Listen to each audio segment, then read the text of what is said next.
సిద్దిపేట జిల్లాలో ప్రభుత్వం చేపట్టిన ప్రత్యేక గ్రామ సభలు గందరగోళంగా మారాయి. ప్రభుత్వ పాలన 6 గ్యారెంటీల అమలుపై అధికారులను గ్రామస్తులు ఎక్కడికక్కడ నిలదీస్తున్నారు. పుల్లూరులో గ్రామ సభ రసభాసగా మారింది. అర్హులకు కాకుండా అనర్హులకు ఇందిరమ్మ ఇళ్లు ఇచ్చారంటూ గ్రామస్తులు ఆందోళన చేపట్టారు. గతంలో చేసిన సర్వేలు ఏమయ్యాయి అంటూ అధికారులు నిలదీశారు. లిస్టులో తమ పేర్లు రాలేదని అధికారులతో ప్రజలు వాగ్వాదానికి దిగారు. దీనిపై మరింత సమాచారం మా ప్రతినిధి రంగాచారి అందిస్తారు. కొత్తగా రేషన్ కార్డుల జారీ అట్లాగే ఇందిరమ్మ ఇళ్లకు సంబంధించిన లబ్ధిదారుల ఎంపిక ప్రక్రియని ప్రభుత్వం ప్రారంభించింది.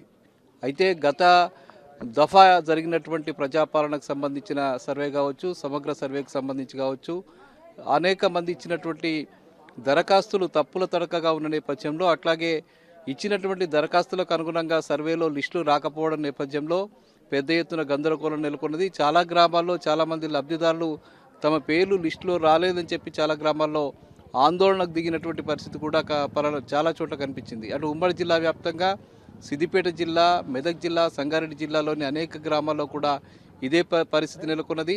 ఇప్పుడు ప్రస్తుతం మనం సిద్దిపేట రూరల్ మండలం పుల్లూరు గ్రామంలో ఉన్న పుల్లూరు వాళ్ళతో ఒకసారి మనం మాట్లాడదాం. వాళ్ళ డిమాండ్స్ ఏమిటో అడిగి తెలుసుకుందాం.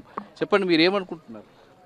ఈరోజు తెలంగాణ ప్రభుత్వం రాష్ట్ర వ్యాప్తంగా మరి గతంలో ఎవరైతే అప్లై చేసుకున్నారో ప్రజా పాలనలో వాటికి సంబంధించినటువంటి అంశాలపైన ఈరోజు సిద్దిపేట రూరల్ మండలం పుల్లూరు గ్రామంలో మరి నేను కూడా రేషన్ కార్డు గతంలోనే అప్లై చేసుకున్నా కానీ రేషన్ కార్డు రాలేదు. ఈ ఊరికి సంబంధించి దాదాపు 1020 ఇండ్లకు సంబంధించి ప్రజాపాలనలో అప్లికేషన్ తీసుకుంటే అందులో 500కు పైచిలకు ఈరోజు ఇండ్ల లిస్ట్ పేరు వచ్చింది. వాటిలో కూడా సరి అయినటువంటి గైడ్లైన్స్ అందులో కూడా లేవు. మరి అలాగే ఇందిరమ్మ కమిటీకి సంబంధించినటువంటి అంశం తీసుకుంటే మరి కానీ దాంట్లో కంప్లీట్గా కాంగ్రెస్ పార్టీ కార్యకర్తలు, కాంగ్రెస్ పార్టీలో ఉన్నటువంటి గ్రామ స్థాయి నాయకులే తప్ప ఇతరత్ర గ్రామానికి సంబంధించినటువంటి యువకులను కానీ చదువుకున్నటువంటి విద్యావంతులను యాడ్ చేస్తే కొద్దిగా బాగుంటుండే. మరి వీళ్ళు ఏం చెప్తా ఉన్నారు, 29 తారీఖు 28, 29 తారీఖు నుంచి మేము స్టార్ట్ చేస్తామని చెప్పారు. కానీ ఈ 3 రోజులలోనే మరి మళ్ళీ ఇవన్నీ అప్లికేషన్ మీరు ఎప్పుడు సిస్టంలో అప్డేట్ చేస్తారు? ఇదంతా ఏంటంటే జనాలను ఒక గందరగోళం కన్ఫ్యూజన్లో పెట్టేసి వస్తున్నాయి, ఇవి వస్తున్నాయి, అవి వస్తున్నాయి అని చెప్పడం తప్ప ఇది నిజంగా ఎలాంటి ప్రజలకైతే న్యాయం చేకూరంగా లేదు అని చెప్పేసి మా అభిప్రాయం.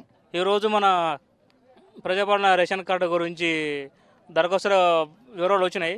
అందులో ఇంకా సగం మంది కూడా వచ్చే పొజిషన్ కూడా లేదు. సిద్దిపేట మండల్ పుల్లూరు రూరల్ గ్రామంలో ఇంతమంది ఉన్నారండి, చాలామంది ఉన్నారు. ఇగో మీటింగ్ అయిపోయినాక 10 నిమిషాలు కూడా మన కాంగ్రెస్ కార్యకర్తలు కూడా, బీఆర్ఎస్ నాయకర్తలు, భవిష్యత్ సమాజపడిన కార్యకర్తలు కూడా అడిగారు. ఇంతమంది 1000 మందిలో ఉంటే 1000 మందిలో పెట్టుకున్న అప్లికేషన్స్ దాంట్లో 100 అట్లా పైగా వచ్చినాయి అప్లికేషన్స్.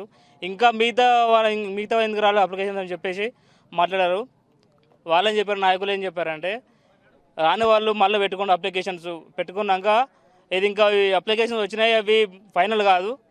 రాని వాళ్ళు మళ్ళీ పెట్టుకుంటే అప్లికేషన్స్ అప్పుడు వచ్చిన దాన్ని బట్టి అవి పేర్స్ అన్ని మనం ఫైనల్ చేద్దామని చెప్పేసి చెప్పడం జరిగింది. ఈసారి కూడా డబ్బులు ఇవ్వడం అయితే పేరుతో వచ్చే అవకాశాలు ఉన్నాయి. కానీ అవి 100% లేకపోతే 50% కూడా నమ్మకం లేదు, వచ్చేదాకా కూడా నమ్మకం లేదు. ప్రజలను అయితే ఆందోళన చేస్తున్నారు. ఎందుకంటే ఇప్పుడు 26 నుంచి అన్ని అమలు చేస్తా అని చెప్తున్నారు. కానీ ఇంకొక 3-4 రోజులు అయితే 27 వస్తుంది. ఈ 3-4 డేస్లలో ఎంతగానో అప్లికేషన్స్ రెడీ అయితే ఎంతమందికి అనే విషయమైనా చేస్తూ ఉన్నారు అందరూ. కాబట్టి దీని మీద ప్రజలందరూ ఏం చేయాలో ఒక దృష్టి పెట్టాలి. తొందరగా మాకు డబుల్ బెడ్రూమ్ రావాలి విషయం, అండ్ రేషన్ కార్డు విషయం కూడా తొందరగా వచ్చే ప్రయత్నం చేయాలి. ఇంకోటి ఏంటంటే ప్రజల్ని ఇప్పుడు చేస్తాం అప్పుడు చేస్తాం కాకుండా వాళ్ళకు క్లారిటీ డేట్ అనేది వాళ్ళకు మెన్షన్ చేస్తే వాళ్ళ అనేది తొందరగా అప్లికేషన్ పెట్టేసుకుంటూ చెప్పేసి చెప్తున్నాం. జై భీమ్.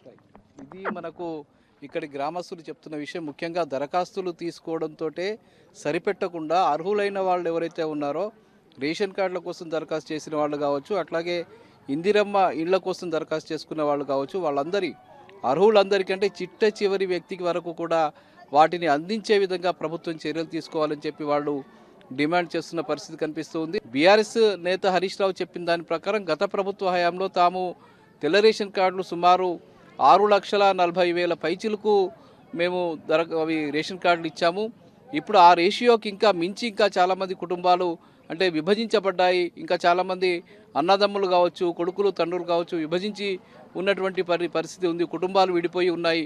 వాళ్ళందరికీ కూడా పూర్తి స్థాయిలో రేషన్ కార్డు ఇవ్వాలి, వాళ్ళు నివసించడానికి ఇల్లు ఇవ్వాలని చెప్పి డిమాండ్ అయితే చేయడం జరిగింది. దానికి అనుగుణంగానే ప్రభుత్వం చర్యలు తీసుకోవాలని చెప్పడం జరిగింది.